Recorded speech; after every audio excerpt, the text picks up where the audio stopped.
What is your value as a human being?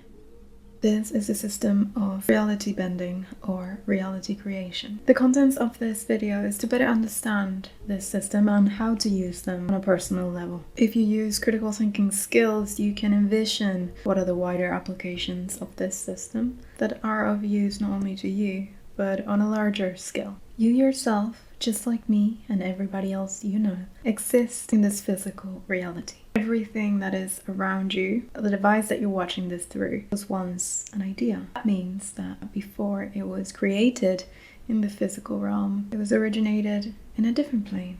With the purpose of simplifying this lecture, we will just call the prior plane the mental plane, although there are different layers to the planes before the physical. What is your value as a human being? Do you know the answer to this?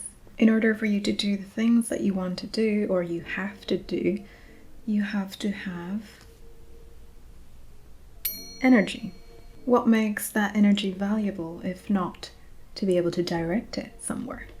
Therefore, your value as a human being and your currency in this life is your energy, your attention, and your focus. If you control this, then you're able to shape and control your own reality. I invite you to think about who controls these qualities in your life.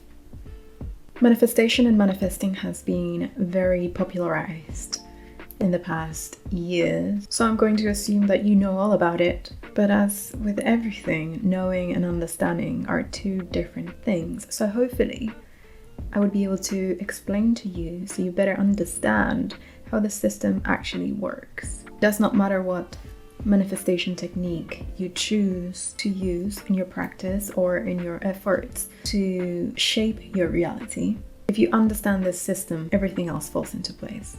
It might sound silly, but perhaps understanding the system might unlock something. So we established that there is a mental plane that is the precursor to the physical plane or physical reality. That means the mental plane is the plane of the ideas and where things sort of are shaped before they take form. The mental plane is where the blueprint of things exists. In essence, it's a holographic copy of what we see in this physical reality. For the sake of understanding, keep in mind as above, so below. In order to manifest something or create something, anything physical, you first have to have the desire to do so. This desire is the impulse to conceive an idea.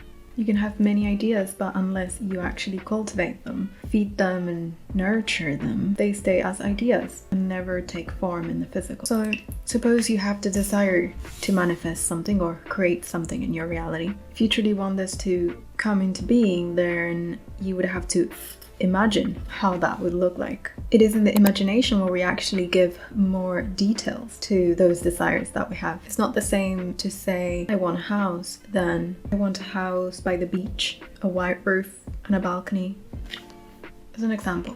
So in imagination is where we spend time giving details to those desires that we have. But in order to have these things manifest, we have to make use of visualization. Visualizing then is the repeated effort of imagining something, sustaining it in your attention and your focus so that desire comes into being. So here you have the triangle of causation. If you fulfill these points, then you'll be one step closer to creating the reality that you desire. If you commit to this system, then you would need a vessel through which you can birth this manifestation, and that would be you. It is through you, the energy source, that you feed that desire with your emotions and your energy.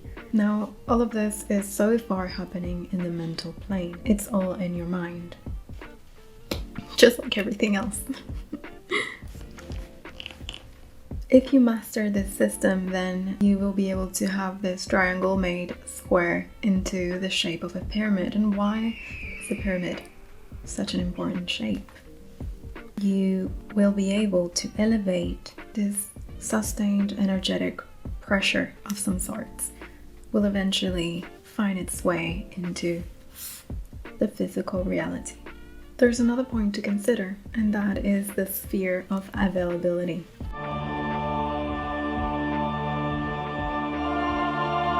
The sphere of availability is where you will find either confirmation or opportunities for those manifestations that you wish to bring forth into the 3D. So if you have a set of thoughts that have crystallized into beliefs in your personal sphere of the mental plane, that means that whatever it is that you want to manifest that is seemingly far away from those sets of beliefs will be harder to materialize in the 3D because they're not pertaining to your current sphere of availability. The sphere of availability is not a fixed form. You are able to create new spheres of availability. Balsamic vinegar? Tomato paste. That's a big word for Elmo.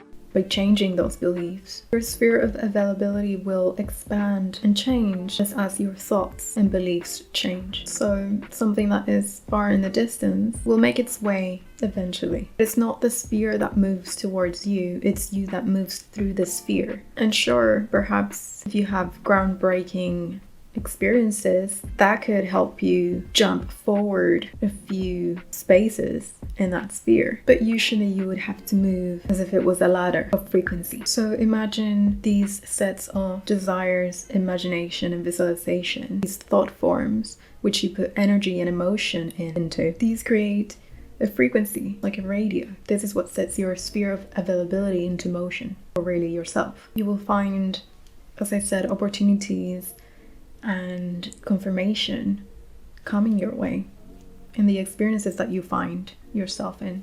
Your energy, attention, and focus are your currency in this life. So pose yourself this question: how poor are you really? And who holds your wealth?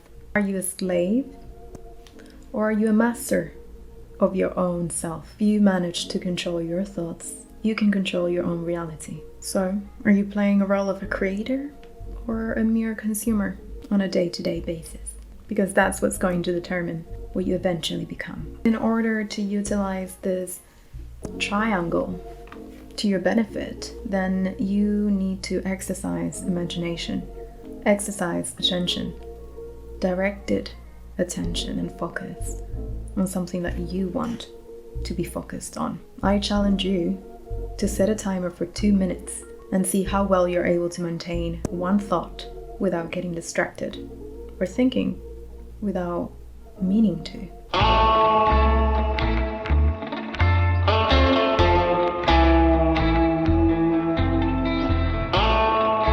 Alright folks, that's so much for today's Stunner episode. Which track is your favorite? Please let us know by leaving a comment